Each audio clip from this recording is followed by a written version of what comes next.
Hi, this is Wasabi. Welcome back to the channel.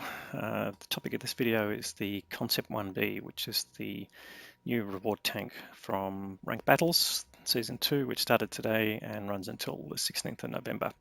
It's a Tier 9 US heavy tank, and we'll just show you how to achieve that without showing a whole lot of detail. By earning ranked tokens through progressing through the ranks, you'll need 9 ranked tokens, at which point you receive the Concept 1B, and you'll also earn the other rewards that you'd get on the way, which is the bonded gun rammer and vertical stabilizer, as well as personal reserves for crew experience and credit earning, and obviously a garage slot for your Concept 1B.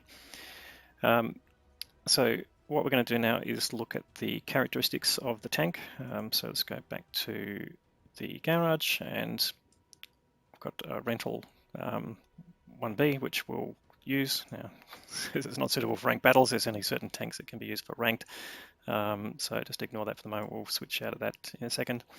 But it's a bit of an unusual design, particularly the turret. So the turret is very narrow. So this would be basically an automatic turret with the gunner and loader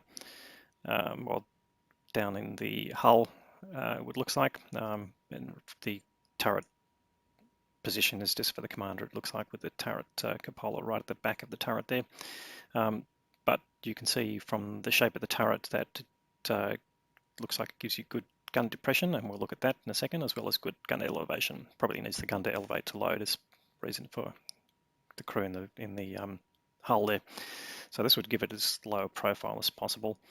So otherwise the hull looks fairly normal. It's got good angles on all the different components. The characteristics of the tank. Now, one other thing, of course, is the crew. We have the same crew set up as the other US heavy tanks at Tier 10, so same as the T110E5, and I've got my T110E5 crew in here, also the T57 heavy. So you can swap your crews in and out without penalty. That's the main feature of reward tanks. They don't act exactly as premium tanks in terms of credit earning, but get a slight bonus, I think.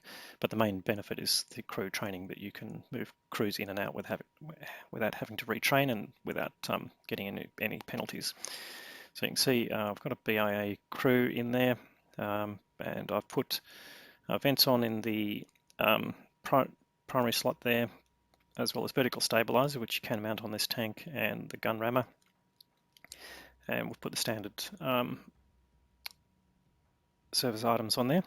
So with the result, you've got 400 average damage. It's got a tier 10 gun, by the way. It's the same as the top gun in the M103 at tier 9.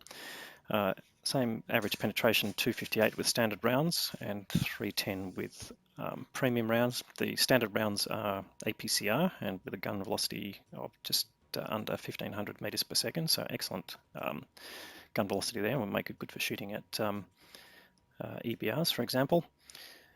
And with the rate of fire of 6.64 based on a gun loading time of 9.04 seconds. So that's with a BIA crew and vents, of course. So a little bonus there compared to the base tank. Gun aiming time of 2.1 seconds, dispersion of 0.35, and you've got your average DPM there of 2655, so reasonable DPM. The key thing there is the gun depression, minus 10 degrees. So this is going to allow this tank to play well on undulating ground, to work off the top of hills, and to be in hull down positions, basically. But it's even got good hull armor, as we'll have a look at in a second. 1800 hit points, which is 50 hit points less than the M103, but still pretty close. The hull armor, the frontal armor, less than the M103. It's got an interesting, strong frontal armor, but weak in places, so it's not as consistent as you might think. 120 side armor is also pretty strong, much more than the M103, and rear armor of 80, so it's going to confuse some light tanks occasionally. Turret armor, the front, that's pretty much mantlet, as we saw. The front is almost all mantlet. 250 from the front, and then 110 and 100 on the rear. So excellent turret performance, I think, for basically using hold down positions. Mobility is its other strength, and so you've got weight, and this is with all the equipment loaded. You don't get any research items on here, so it's the standard tank, but it includes the weight of the equipment that's been installed. Is about 19 tonnes less than the top weight of the M103. You've got 900 engine power, which is slightly more than the M103, I think by 50 horsepower, which gives you a very excellent 20.27 specific power. So acceleration is going to be quite good on this tank. You've got reasonable top speed of 45 kilometers per hour for a heavy tank. That's excellent. Reverse speed of 18. You're going to be able to get on to ridges and shoot and then back off pretty quickly. And you've got an excellent hull traverse speed of 48 degrees per second. So this is really putting it into that heavy medium class, or the heavy M class, that seems to be shaping up. The other thing is the view range. So again, this is with BAA crew with situational awareness, and I don't think it's got much in the way of recon. No recon skills on this crew. So it will improve slightly with full situational awareness, but that includes vents and brothers in arms skill. So in sort of summary for the characteristics of the tank, again, fast to move around the battlefield, quick to move to positions where you can brawl, and most likely you'll be meeting mediums there because you'll be in front of the other heavy tanks. The top of the turret will be a weak spot, so it will possibly suffer from SPGs from direct hits, but if you can stay away from SPGs, obviously that will mitigate that. And certainly from a frontal position, the roof of the turret is very steeply angled, so unless you're in a sort of backed your tank up into a rock or something like that, which points the front of your tank down, otherwise tanks above you might be able to shoot down on this, but again, pretty steep angle there. And the turret, the cupola at the turret is a very slim one, is a weak spot in a sense, but yeah, from a hull down position, that will be hard to hit. So definitely shootable, but it'll be a pixel shot in most circumstances. All right. So that's sort of the characteristic of the tank. We will progress on to gameplay in a second. We'll just line up the battles and we'll be back when that's ready. We're on the Ensk map. I'm not going to play to the strengths of it so much, but we'll see how we go. We're just going to try and see if anyone spot anyone crossing. We don't have optics on the tank, but we've got 420 view range.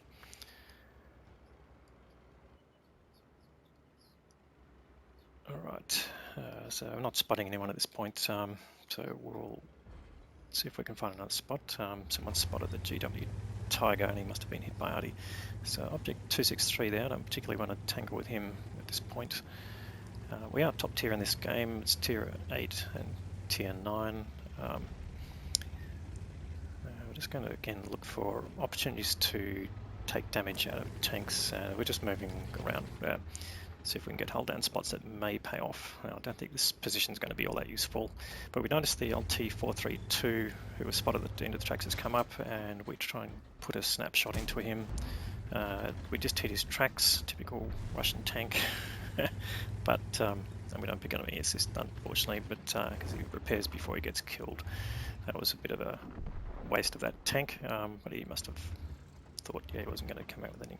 To see if that T10 pops out, but yeah, I think we're not going to see him. So we're just checking our options, whether to go down the outside where the Batchat 12 is to shoot down at enemies on there, or then we spot PTA, put a snapshot into him and get a hit, which is good. We get spotted and we know there's still Artie, so just to make sure that we don't get any damage, we'll just keep moving around. Try and knock down too many things to let the Artie know which direction we're going in, and decide, alright, at this point we're going to head into town to back up the tank. So there's a bit of a push going on down the east side of the map. We're just going to see if we can support them, or in fact spot any tanks on the way that we can do damage. So there are some squishy tanks here, which we should do well against, but some of our tanks are losing health. So we're just looking for cross shots or crossfire. Now that 263 I think is in a position to shoot across, so we're just being a bit wary there, but didn't get spotted. So we're heading over that side to see if he pokes out whether we get a side shot. No, he's backed off just fine, and he's taken more damage, so he's going to probably just stay there until he gets unobserved. You see tanks moving up towards our cap area, but just going to push down here and see whether we can support these tanks. Now the 703-2 gets a big hit. That's probably the Leopard or something, but the other 263 goes down. Leopard is around here. Just going to push over this side and see what we can find. In fact, this Leopard, take a hit from him. That's probably in return for the one we do. We give him one in return, and we'll just back off as he'll probably have a faster reload, but he's not watching us now, and we've reloaded. Well, we put a shot into him and kill him, so it's the end of that tier 9 tank. Again, squishy tank, so we're still using standard ammo at this point. Not really seeing the need to go to heat, and west being capped now, and there's at least 2 tanks on our cap, so time to head back. It's a pretty short map. The Ensk map is one of the smallest maps in the game, if not the smallest, and we're just worried about that SU-130, but he's been taken out, but we do get spotted. Anyway, I'm going to head it straight back up here and use the speed of the tank. We're already over 45 k's now, so good acceleration, and we see the Progetto 46, so we put a snapshot into him. A bit of a low roll there, 330, but we can see they're basically tier 8 tanks on the thing. Put another shot in, don't penetrate his armor, which is annoying. There's the Scorpion G. We're just moving up slowly here. Scorpion G hits our tracks, so we basically absorb that potential damage. We know we're going to take some hits here just to try and stop this cap running this. The Scorpion, we want to take some heat out of him. Get a decent roll there of 427, so it's a nice high roll, and we're going to reload before he does, so we'll put the killing shot in, which we do.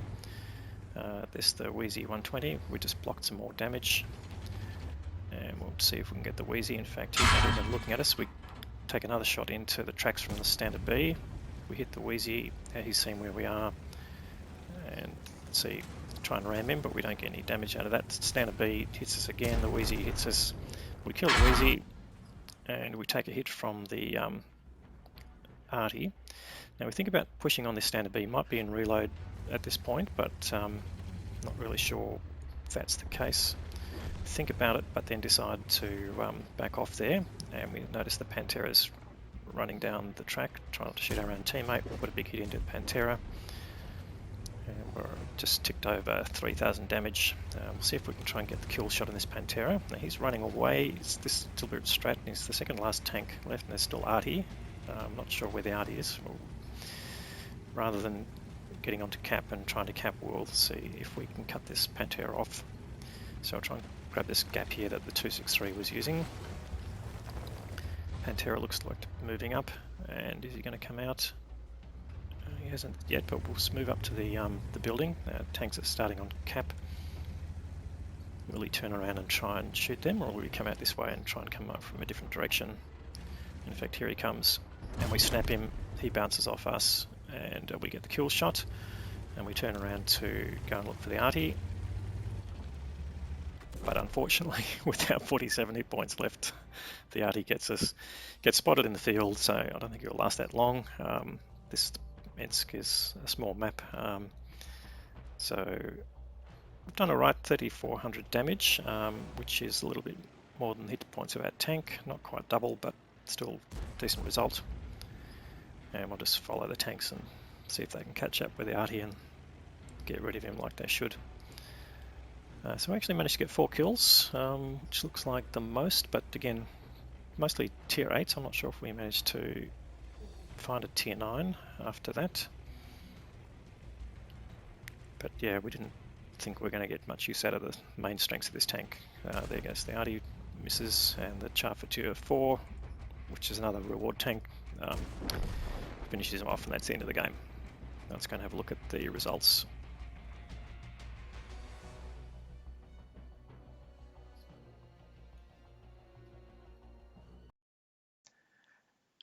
we got a third class badge, so we'll see what experience we got out of that. The experience earned has got some bonuses in from the premium missions, but the credits don't. So give you an idea of the earning potential of the tank. Just got some of the standard badges there. We finished with 950 blocked and 3401 direct damage. No assist, very small amount of assisted damage. We finished third on experience, and we were top in damage just slightly, but the top three tanks all did 3,000 damage, which is pleasing. We managed to kill 4 tanks out of that, so we ended up with 957 base experience. Yeah, so well, I think reasonable for class 3. Could have been class 2 potentially, but yeah, not just an average result there.